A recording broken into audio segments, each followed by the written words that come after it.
talk is entitled, Where Do Reliable, Scalable, and Secure Enterprise APIs Come From? I think technically this is the DataWeek part of the conference, but I think big data and APIs, especially today and everything we've been talking about, are so intertwined that I'm going to be talking about APIs. So to motivate this a little bit, I have this cartoon. The cartoon goes something like this. Mommy, where do APIs come from? And you can see the amazing graphics work that was done here. That was done by myself in Paint. So, I mean, not the drawing, the using of the term API in there. And I motivate the talk with this question because we have a proliferation of APIs from different companies. Enterprises are offering them, social media companies are offering them, and they just seem everywhere, and no one really talks about how they get made, right? It's sort of, well, what's the sausage factory look like on the other side? And this talk is going to relate the important question of how do we scale that API management platform for enterprises? What are the concerns that enterprises have when they actually have to go and build a platform to support these great APIs? So here's another kind of way to think about it. Here's a guy who's pretty happy. He went to a hackathon. Maybe he won a prize. Maybe he won a Wii or an Xbox or something like that for his great app. And so he got to experience all the value of using the API, maybe mashing it up with other services that are out there.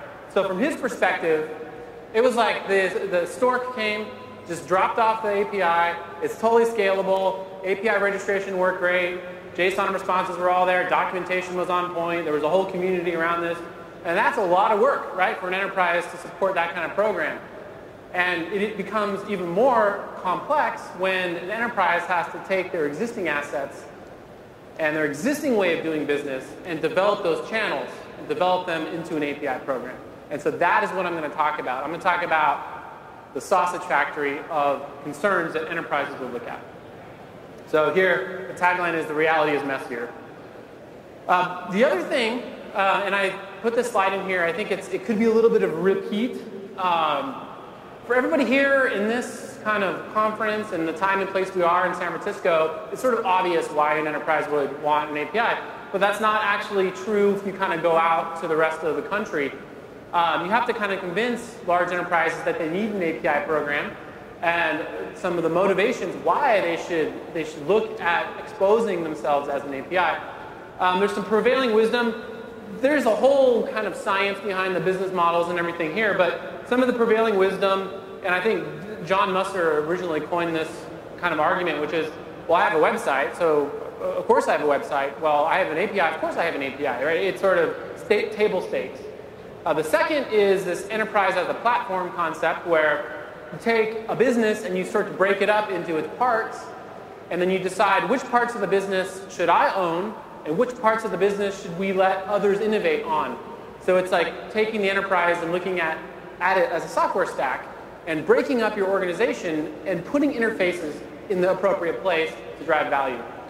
There's the wisdom of the crowd argument, which says you don't really know enough about your markets, you don't really know enough about your products or your value prop, just put an API out there and let someone else kind of innovate around it. That kind of puts the enterprise at a little bit of a disadvantage because it's kind of saying that they don't really know what to do. Then there's new revenue channels, pay by the drink, and all sorts of indirect affiliate models, and ... the list goes on and on and on. So this is this is probably a repeat for this crowd. But if you look inside the enterprise, the way they segment it is starting internal and then going to partners and then going to external. So these three categories I think are pretty interesting. We have internal APIs. This is an enterprise using API methodologies or service-oriented architecture methodologies to break up their own middleware and systems, eating their own dog food. And when an enterprise does this, they get more efficiency, right? When they start to take those APIs and expose them to partners, they can do new business relationships. And then the wild cards, this is kind of what we see from the public sphere, which is the public APIs, where any developer can sign up and they can start innovating and they can start experimenting. From a business perspective, there's clear cost drivers. reducing cost drivers for the first category. There's B2B partnerships for the second category. And a lot of enterprises are seeing growth for the long tail kind of developer open public APIs. I think that's where things are going to get more interesting. But the large enterprises we talk to, we have to talk to them in these terms because they're not just going to open up their interfaces without understanding the reasons and the business model behind it. So this is an interesting, good segmentation to keep in mind. Another point here that I wanted to emphasize, and I think this is new starting even just this quarter or the last few months, is I call this slide the coming of age of internal APIs. And again, this is not sexy in the sense of public or open APIs, but enterprises that have a lot of enterprise spaghetti or internal systems that need to communicate, they would use the boring old SOA or service-oriented architecture. We're seeing the API lens or the API way of doing business being applied to those problems. And there's some quotes here that are sort of interesting. One is from Netflix, and this was at the Mastery conference earlier, actually, I think it was last month. It takes nearly 3 years of public API requests equal 1 day's worth of private API requests. Think about that for a second. That means the growth internally, there's a lot of potential there for use. Another, and these are both kind of from John Musser presentations. You might have already seen these earlier in the day. API secret number 5, internal use may be the biggest API use case. And then another was the Evernote case, which is, everyone's familiar with Evernote. I use Evernote. It's a great service. 99% of their API calls are from internal apps. Only 1% are from external apps.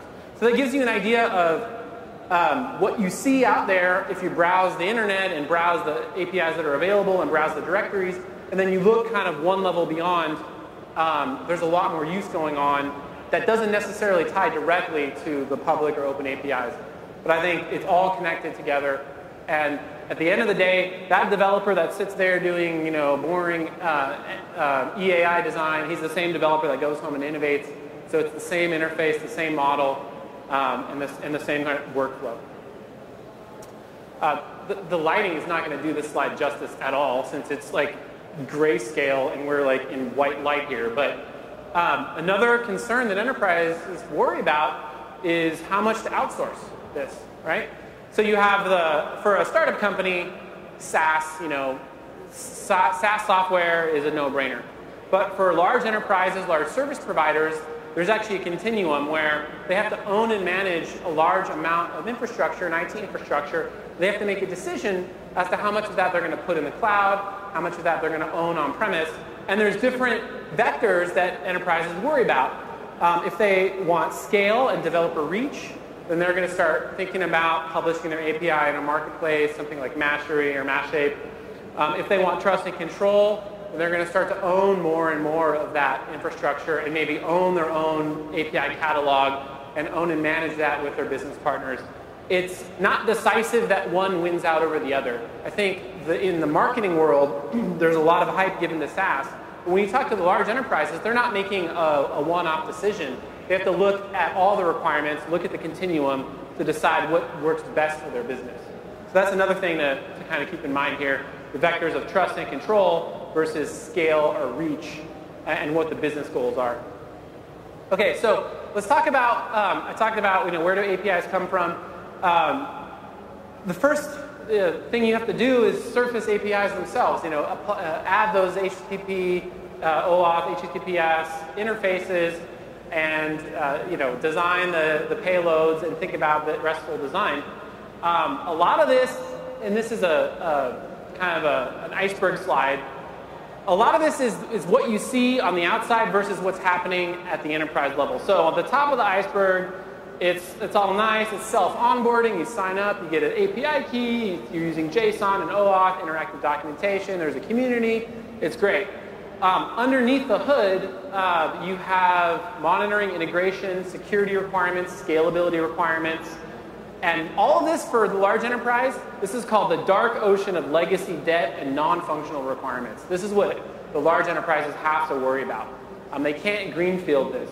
So legacy debt is existing business processes and technologies that impede or hamper faster value creation for large enterprises if they're running SQL databases or they have half their they acquired 6 companies, and they have the Java developers and .NET infrastructure, and some of their stuff's in LDAP, and some of it's in Oracle.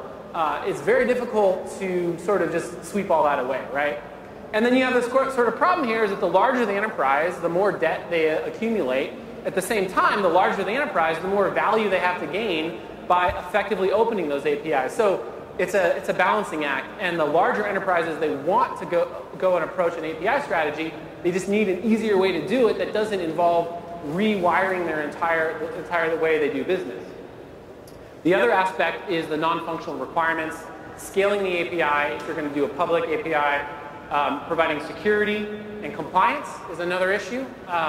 Compliance for data, entering and leaving the enterprise.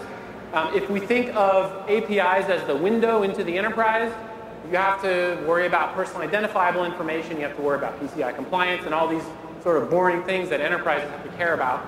But these are the things that impede an enterprise from just greenfielding the whole thing overnight, right? So these are barriers to API ubiquity. Here's some more examples here. I sort of rattled these off. You guys get the idea. .NET or IBM WebSphere, Oracle Fusion, they might have all sorts of investments made. Packaged software they may have purchased over the years. Maybe they use some of the stuff in the cloud, some of it on-premise. They might have message queuing systems, communication with mainframes, or a complex composition between these applications. And this is stuff that's running their business. They can't just sort of get rid of it and use all rest, right? And so there's a quote here, by 2017, over 2/3 of new integration flows will extend outside the enterprise, and 50% of the cost of doing that will be integration and making those systems work. So here, it's again, the sausage factory on the bottom, where you have disparate languages, protocols, and then on top, what everybody sees when they go out on the web. And they're like, oh, this is great, we got APIs, it's all easy, right? So that's the bridge that enterprises are struggling with. So the next question is, and this is going to get, I'm from Intel, so we have a product here, and so you're going to see some vendor-y kind of slides, but I'm going to try and make it, I'm just trying to not make this be a pitch. But the question is, if you were going to build an API infrastructure, you could just build it all yourself, but there's tools out there where you can surface APIs without coding. And the tool set is an API gateway. And there's various vendors out there that have them. Intel has one. But the concept here, and if you don't want to think about it as a vendor product, you can think about it as a governance layer or an intermediation layer in front of the stuff you want to expose as an API. So here on this, again, the lighting here. On this slide, we have internal RESTful services, maybe a Ruby on Rails stack. That maybe it's RESTful because it's got Rails routing, but it was never really meant to be exposed to the outside world. So maybe you want to expose just a couple of methods, right? Or you might have some mobile middleware, SOAP web services, legacy services like JMS, FTP, a mainframe system, or databases. And I think this is another area of growth. You might have traditional JDBC databases, you might have MongoDB or HBase. All these things form a distributed application that are going to support an API call. So you put an intermediation layer in the middle, and rather than code all your interfaces in programming languages, you actually configure it with kind of workflow. So this lets you decouple the surfacing of the API from the actual systems, and lets you change the systems, and it also lets you enforce scalability, security, and surfacing to a portal or a community from one spot rather than trying to do it from all these different systems. And a startup company, they don't really have this problem because they only have one system, they have one service, so they don't need this they don't necessarily need this level of indirection. But the larger enterprises, this is what sort of saves them and enables them to get into API management and become successful. This is the Intel Mastery developer portal. You might have seen it. This is what it kind of looks like from the developer user experience point of view. This is the API catalog where you go sign up and try out the APIs, etc. So what about security? And then closely tied with security here is going to be mobile enablement. So authentication, security, and mobile enablement. Because APIs are channels, right? And they're channels to devices. In a lot of these cases, either native applications on Android or iPhone or HTML5 applications, whatever you like. From the enterprise perspective, there's a gap. There's always a gap, right? They can't just adopt right away. Enterprises, over the years, again, have this debt of different authentication mechanisms they've been using. So usually username and passwords, certificates, X509 certificates. Kerberos is big. Microsoft is deployed in lots of large enterprises. SAML assertions, one-time passwords. All these are great authentication mechanisms, but they don't necessarily broker to what you want in an API authentication mechanism. So you can think of it as two worlds. You've got existing identity management, the way the enterprise does it, and then you've got the way that you want to do it if you're doing API management, which is, here's sort of the top, I guess, 5 ways. API key, shared secret, OAuth consumer key, username, password, and maybe username and one-time password, maybe. These ways, this is how you access an API. You want to broker that. How do you broker that to these other systems, right? One way people do it is they just set up another identity silo, and then it increases the complexity, increases the cost, reduces the time to market. So that's another place where intermediation layer can come in and map identities. It can map an API key to an LDAP username. It can map an API key and a shared secret to an X509 identity or something like that. So this helps enterprises approach that problem. Another thing, besides this slide sort of breaks it up into access control, which I just covered, and then also threat and perimeter defense, right? So APIs are windows into the enterprise. They're going to be receiving thousands of HTTP requests, HTTPS requests per second, possibly. And you're going to get all sorts of crazy people trying all sorts of crazy stuff. Especially if you have APIs that support partial queries, you're going to get into versions of code injection that were sort of popular in the web world. Attackers just look for the next weakest link. You're going to see those surface in the API world with JSON-based sort of content threats, people trying out the limits and stretching the limits of your API, sending in payloads that may live in a database to be retrieved later as a cross-site scripting attack. So enterprises have to worry about threat protection and throttling on these APIs as well. Another interesting one is compliance. So let's say you are an enterprise and you set up your Ruby on Rails server connected to your database and you expose an API and you start sending responses. And then the CISO comes and says, hey, did you check and see if any of this data you're sending outside of the perimeter is tripping any of our data leak protection policies? So that's another thing. If you're sending out sensitive data, personal data, that you might be doing it inadvertently, right? So data leak protection is another kind of aspect of API management that you have to consider as the enterprise. Okay, let's see how am I doing on time? I'm going pretty fast, actually. Okay. So the next part here is on analytics, monitoring, and performance. These are other non-functionals that enterprises worry a lot about. Here is an example of the Intel Mastery product, some of the analytics capabilities, how much value our partners or apps delivering, what percentage of API calls result in repeat visits, what API protocols are driving traffic.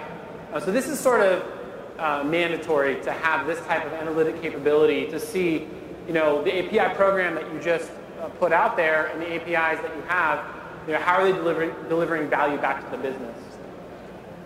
Another aspect is service level management. Again, the lighting here is difficult to see, but you have this concept of, well, I have my enterprise services that live inside my firewall, and in my intermediation layer here, I have kind of different levels of throttling that I might want to do, right? At the application level, and this goes beyond or one level above what you'd see in a network firewall. This is at the HTTP level. You need some sort of denial of service protection for some guy doing something stupid. And then you'll need plans. These are business plans or quotas that you set up. And these are at the business level. And then you might have a generic quality of service policy that protects your infrastructure from getting overused. So it's kind of sort of a balance between resources and security management. And so this intermediation layer protects those services from use and gives the enterprise a way to track and monitor. And in our product set, and I guess most of the products in our industry split it up like this, where API plans are coarse-grained business enablement, and the control scope is a single API, and the enforcement is on messages per day, quota, enforced per calling application.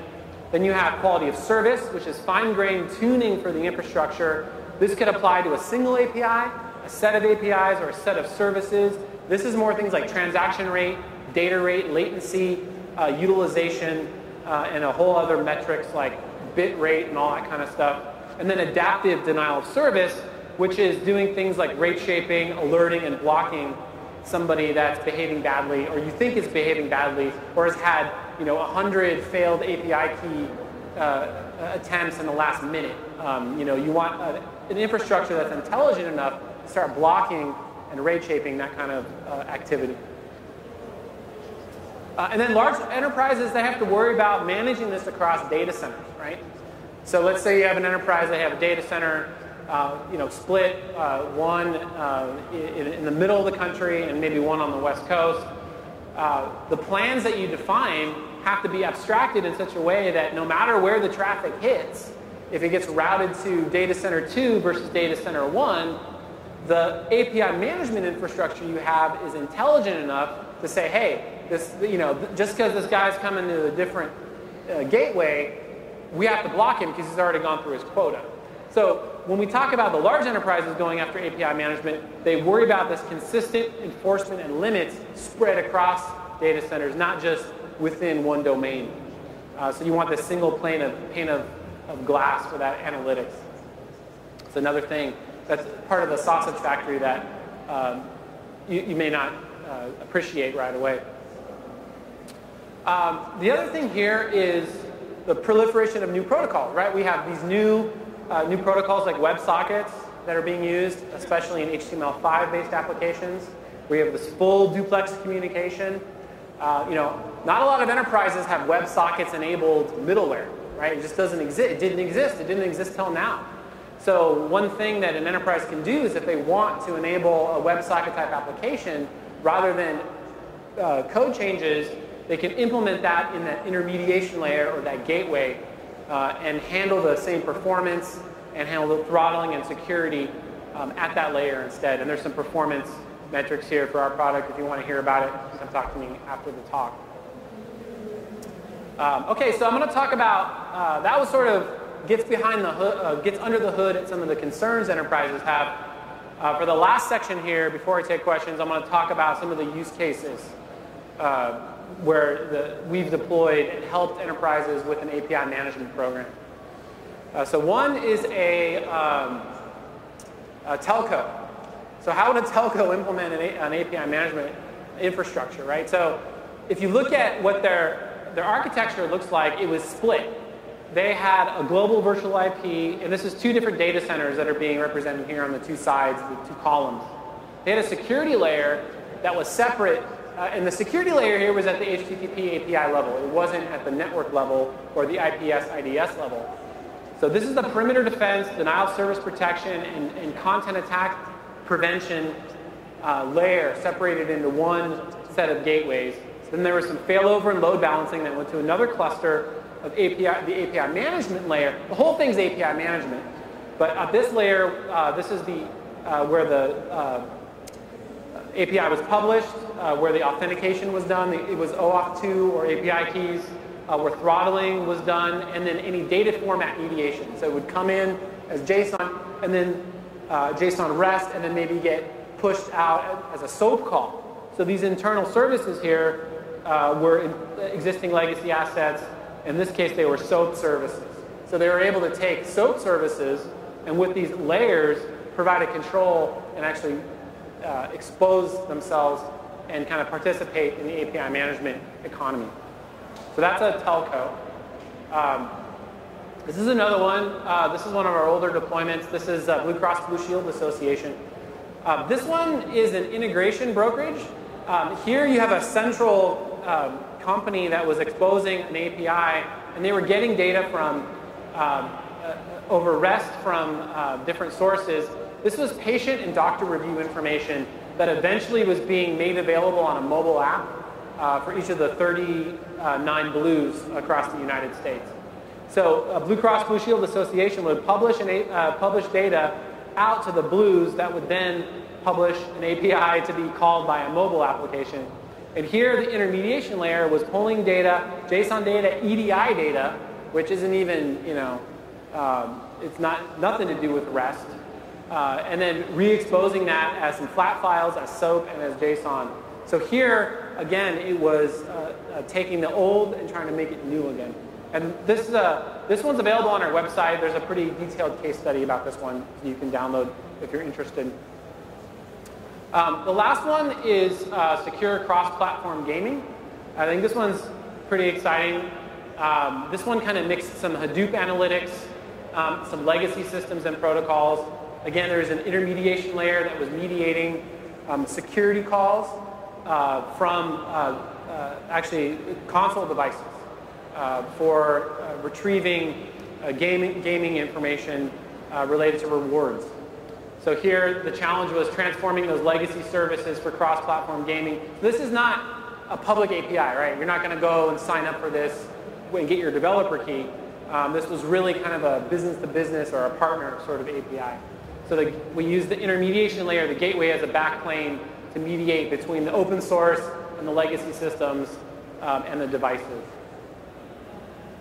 So that's 3 kind of use cases in different verticals. And there's more information on the Intel API management products at cloudsecurity.intel.com if you're interested. If you're interested about what we have, you can come talk to me afterwards. I think I have a few minutes left for questions. I believe the beer tasting already started. So if you guys have questions, I'll be happy to handle them at this time. Yeah.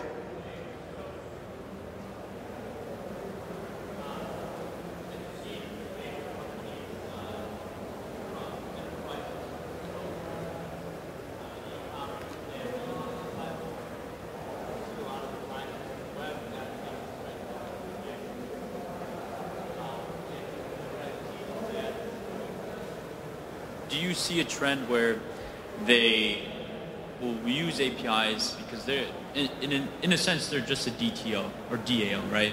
They get data from one system and expose it to another. Do you see them decoupling those types of services from major enterprise applications such as like ATG or Blue Martini and actually using APIs to expose those domain-specific services? Like, for instance, in e-commerce, you have a checkout service, you have a product service, you have a pricing service. Do you see that more so happening for internal APIs? Yeah, I'll address that to the best that I can. I think the disaggregation, so you're talking about you have your standard kind of 3-tier web application, right? What I am seeing is kind of movement away from that 3-tier web application to doing what you're saying is hitting the data straight up, right? And I think that this is, here's the problem, right? Enterprises for the last, 15, 20 years, they designed everything around the web. All their stuff is like 3-tier app server, web server, relational database. It's ingrained, right? If you take a course on how to build applications, that's what they teach you. But the problem is it doesn't apply to mobile, or it doesn't apply to APIs. So what I'm seeing is the data source and then API gateway or a way to just expose the API on top of that data source. Because here, it's like 2 tiers, and then the client is smart, right? Client is a mobile app now, right? Before, the client was the browser, it was dumb, right? All the logic was being shot down, right? So that's what I'm seeing. I don't know if that answers your question, but I'm seeing some of that, yeah. Other questions?